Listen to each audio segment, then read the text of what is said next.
Here's a brief video of our 2006 Harrison Alpha 400XS with Fanuc Alpha X series control. Currently running at 500 RPMs. Tailstock. We'll do some turret indexes real quick.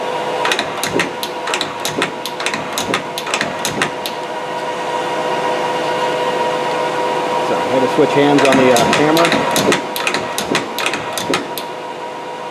Here's Z-axis.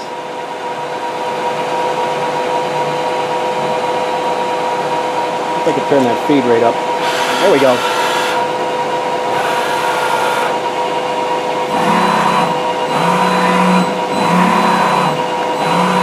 That's at max feed rate. It's got a gap, as you can see. And it's in excellent condition. This machine cut only plastics its entire life.